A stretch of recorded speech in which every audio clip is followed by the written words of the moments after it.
Greetings everyone, my name is Dr. Coach Robertson and I'm coming to you with P.E.ology, LLC. Today I wanted to begin sharing some helpful tips to help you guys during this difficult time and this crisis that our world is being faced with. And I'm all about personal encouragement, just to motivate you and encourage you to know that you can have anything and you can get anything that you want to get done if you put forth the effort to find the ways. So with P.E.ology, I'm all about encouraging. So I am going to begin today sharing some helpful tips for parents, for students, for maybe teachers or anyone that is in need of any type of help along the way with us being stuck inside or stuck in our homes and we can't go to school and we can't learn in our normal setting. So today, all I'm going to do is share some little quick tips on hand-eye coordination. When we were supposed to be going back to school, I was going to begin sharing and teaching different lessons on hand-eye coordination, throwing, catching, tossing, catching, all of those wonderful things. So what better way to start now and to also share my expertise. If you have any questions at any point in time, please, you can comment below. Once the video is out, you can also instant message me. At the end of this video, I will share all of that information for you. So we're going to go ahead on and get started. As you can see, I'm outside. I really don't have much equipment. Okay, so these are things that I will be using in this video that you can find laying around your home. All right, so the first thing we are going to do, because anytime we get ready to do any type of activities or any type of movement to prevent injury, we need to properly warm up. So what I'm going to do is model for you all, and I want you guys to follow along with me. I will start you off and then I want you to follow. So the first thing, while I'm running my mouth, I just want you to go ahead on and get a little simple jog. All right? I want you to keep going as long as I am talking. I won't talk to you to death, and I won't talk to you guys for long, but I just want you to keep on going, okay? We want to get our blood circulating and our heart pumping for our cardiorespiratory endurance. So we want to get that level up, okay? Now, you keep going. Make sure you don't stop, because guess what? I'm going to be able to tell when you stop. Now, we are going to begin talking about our stretches and exercises. As I said, we want to make sure that we want to prevent any type of injury, so we have to properly warm up. Hey, you who stopped, keep on going. We're almost done. I see. All right, so the first thing we are going to do after we finish, and you have about 5 more seconds, we are going to focus on stretching with our arms, because we are going to be tossing and throwing. All right, your time is up. Thank you very much for participating. I know you could do it, so congratulations. All right, so the first thing we are going to do is just shake it out. And the first stretch we are going to do is going to involve our deltoid, which is our shoulder muscle, okay? All we're going to do is reach across right here. Make sure we keep it straight. Take our other hand and just pull our arm. Make sure we keep it straight and pull it. All right, we're going to hold that for 10 seconds. 1, 2, you keep on going, and I'm going to get ready for the next one. Remember, it's 10 seconds, so when you get to the count of 10, you may stop. And then we're going to go ahead on and switch over to the other side. Make sure we keep that arm nice and straight so we get a good pull and stretch that deltoid. Remember, our deltoid is our shoulder muscle, okay? And you keep going for the 10 seconds. All right. So while we're shaking it out after those 10 seconds, we are going to complete 10 jumping jacks. I will complete one, and I want you to complete the rest. No shortcuts. Remember, we're going to open like a butterfly, arms and legs, and then close like a butterfly. Remember, it is 2 jumps. Ready? Begin. 1. You keep on going. Remember, all the way to 10, and don't stop. I'm going to see you if you don't finish it. All right. The next stretch or exercise that we will complete is going to be our tricep stretch. Okay, our tricep is located on the back side of our arm. Okay, and how we stretch that muscle, so you can see a good stretch, we want to turn and give ourselves a nice pat on the back, and then we're going to reach over. It's kind of difficult because my hair is in the way, so excuse that. We're going to reach as far as we can. We're going to pull back, and we're going to count for 10 seconds. 1, and you go ahead on and continue the rest of the count. Now, the good thing is that we need to remember that we need to focus on both sides of our body. So when you finish your 10 count, we go to the other side, and we do the same stretch and reach as far as you can and pull. We want to pull it back, count for 10 seconds. 1, you continue the rest of the 10, okay? As we finish those 10 up, I'm just rotating my shoulders and stretching out because we need to make sure that we are loose. So the next exercise we're going to complete is called helicopters, okay? All we're going to do is reach our body straight out to the side, reach our arms straight out to the side, and we're going to focus on keeping our lower portion of our body, which is our legs, to be stationary, and our upper body, which is our torso, we're going to rotate that, working our obliques and our abdominal muscles. Remember, we will complete 10. I'll start you guys off. Ready? Begin. And 1. You continue the rest of those. All right, now, as you're continuing those helicopters, one thing I want to focus on today is I will be using key terminologies, different terminologies that I want you guys to take note. So it's going to be a little key, and I'll go ahead on and make note at the bottom of the screen. So, while we're getting ready, we want to make sure that we have our equipment. So today's equipment, very simple. I crumpled up a piece of paper. It's going to be used as a piece of paper that you doodled on and you no longer need. Or what I'm going to use is I took a pair of socks. Please make sure they're clean and they're not stinky and dirty. You don't want you going around with stinky, smelly hands, okay? So I took a pair of clean socks and I rolled them up, okay? This will be a symbol for our equipment as our ball, okay? So you can use anything laying around the house that is in a round shape. Please make sure you are not using any glass, hard plastic, anything that will possibly injure you or possibly injure or break any items around the inside of the house. Please make sure you get permission from your parents before you do this. If you decide to do it outside, great, no problem. You have a lot of space, but please make sure you are in a safe environment. You're not close to a street because sometimes we tend to get a little overwhelmed and sometimes the items kind of roll in the street. We want to make sure that we are safe all the way around, okay?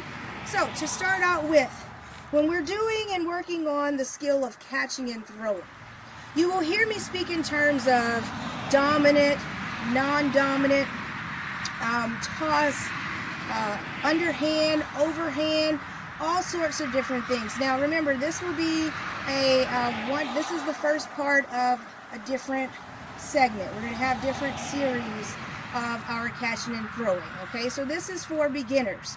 However, if you are at an intermediate or an advanced level, you can still capitalize on these activities because you are working on fundamentals. And fundamentals, that's the first thing we need to work on anytime we need to advance our skill level. Okay? So, what I would like for you guys to do is very simple. We're going to start with our dominant hand, okay? And all we are going to do is we're going to toss. A toss is a softly or lightly thrown object. We are going to use an underhand motion where our palm is moving forward and is facing the sky, to the ceiling, to the roof, anywhere upward, okay?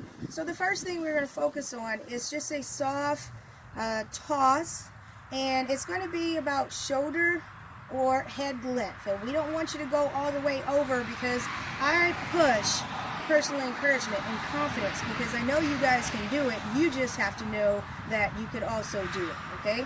So we don't want to start and throw it all the way up high and then you get afraid and then you move out of the way, okay? Sometimes that kind of keeps you away from wanting to continue to learn. So all we are doing is tossing this up. Now we will release with one hand and we will catch with two. We will track. Track is to follow the object on its ascension all the way down to the descension. Okay, so it's going to be a light toss upward in an underhand position and catching with two. We will complete 10 of those. I'm going to model the first one, and then I want you to do the rest. Ready? 1. And then you continue. If you notice, while I was going, I began to track it from up to bottom, all the way from the release, all the way to the catch. Now, if you just so happen to drop it, it's okay. Pick it up and keep on going, okay? Now, after you finished your 10, we want to go ahead on and move over to the non-dominant side. The non-dominant would be the weaker side, the side you don't use all the time, okay? Sometimes when you pick up an item, it sort of feels weird because you're not used to that. We want to begin to use our non-dominant side because we can also develop muscle memory in our brain. We begin to work our whole brain as we're using the different body parts, okay? So the same thing applies that we just worked on underhand. Is going to be shoulder to head length. We don't want it any higher at this point because we are just beginning. And we are going to complete 10 in an underhand motion. I'll do the first one, and then I want you to follow behind and do the rest. 1. Notice I tracked it all the way up and all the way down, and I caught it with 2. When you catch with 2 hands, it's a little bit of reassurance that you will catch the object, okay? And once again, if you don't catch it, it is okay. Just pick it up and keep on going. All right, so we should be close to finishing that set of 10. Now we're going to move to the next level. The next level would be alternating our hands from dominant to non-dominant, non-dominant to dominant, so and vice versa. We're just going to go back and forth. Now this time I want you to begin practicing with both hands one at a time, okay? So we start off easy with 2 hands, and then eventually we go to 1 hand. All right, so here and alternate, here and alternate. So you do 10 of those, and remember, if you drop it, it's okay. We won't get into the harder level until you guys get comfortable and confident with yourself that we can move on, okay? Remember, these are just tips to help you be active while you are at home. All right, so after we finish our alternating, what we can do is go back and we can go to the next level where we are working on tossing with 1 hand, our dominant hand, and catching with just a dominant. Make sure we absorb the force, because not all objects that we use are going to be the same weight. So if one is heavier, we have to absorb the force. We don't want it to hit and then bounce off, okay? So here we go. On the next level, I will complete the first, you complete the rest of them. It's going to be a simple toss. Make sure we're tracking up all the way down. So 1 hand, making sure we absorb the force of the object. If you notice, I gave a little bit so it wouldn't hit and bounce off. All right, so you complete 10 on your dominant hand. Remember, dominant is stronger. And now I'm going to switch over to my non-dominant, and it's going to be a 1 hand toss and 1-handed catch. Okay, so I'll complete the first, you complete the rest. 1. Okay, make sure we absorb the force. So with all of those things, we've done soft toss, and these are called self-tosses. Anytime you would like to begin something, work on yourself first, and then you move towards helping others, and you go along with using partners, okay? Work on yourself first, and then help others while you are helping yourself. All right, so the next step that we are going to do is a simple soft toss with timing. For each level, we will continue to get higher and higher, okay? Now, if you haven't reached this level, it's okay. Continue practicing. You can replay this video as many times as you would like, just in case you forgot something. The next thing for hand-eye coordination we will focus on is timing. Timing is very important when we're working on hand-eye coordination skills, throwing and catching. If we throw it all the way up in the sky, it's going to take a good bit of time to come down. And if you are ready too soon, you might let it bounce off, and you may not catch it.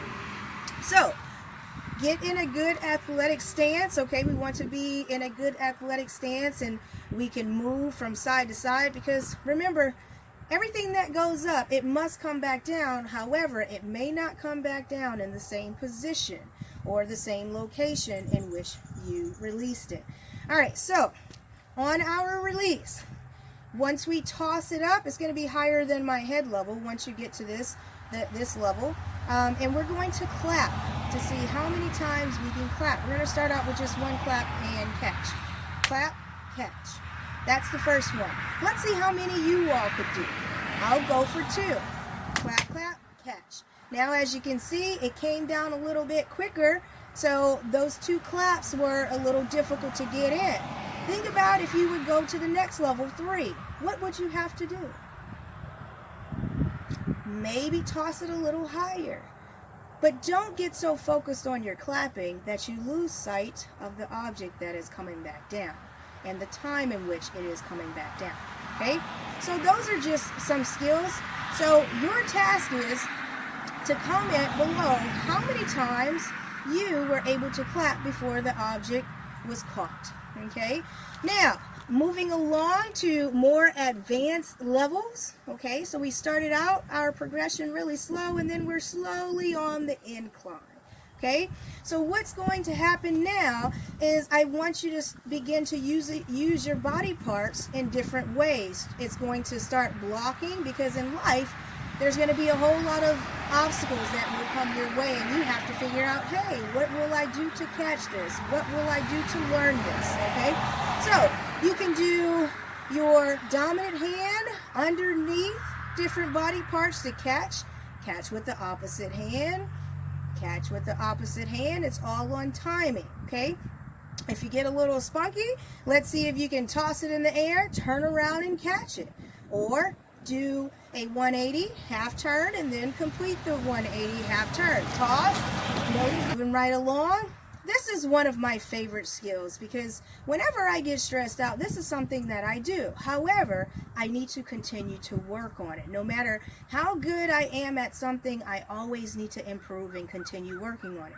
So the first thing we want to do, because we were talking about that timing and tracking, on this particular skill, there's timing. You only track for a certain distance, and then you have to trust yourself to know that you're in the correct position at the correct time. I'm going to toss this and attempt to catch it behind my back. If I'm unable to catch it at that point in time, it's okay. Just pick it up and try again. All right, so here we go. And I just so happened to catch it. Now, that was on my non-dominant side. Now, let's see if I can work on my dominant side. Ready? Let's see if I can catch it. And I did. I caught it. Yesterday I tried this and I wasn't so lucky on my non-dominant side, but I did. So the more practice you do, the better things will get. So I hope these tips have been very helpful for you, and these are things that you can sit down while you're watching TV. I'm hoping you're actually up and you're moving around, because the more activity you get, the better your brain works. It is proven science. So I thank you for allowing me to take some of your time. I hope that you continue to watch as I will begin to add more and more tips. Remember, I'm Dr. Coach Robertson from P.E.ology, LLC. That is P.E.ology. You can follow me on YouTube under P.E.ology, LLC by Dr. Coach Robertson. You can also follow me on Instagram and on Facebook at P.E.ology. Okay, I'll put all of that on the bottom of the video for you guys if you just so happen to follow me. Remember, personal encouragement is here to help you overcome any of your fears that you may have. You just have to believe. Remember, a P.E.ology message a day will definitely keep the negativity away. Hope you guys enjoyed.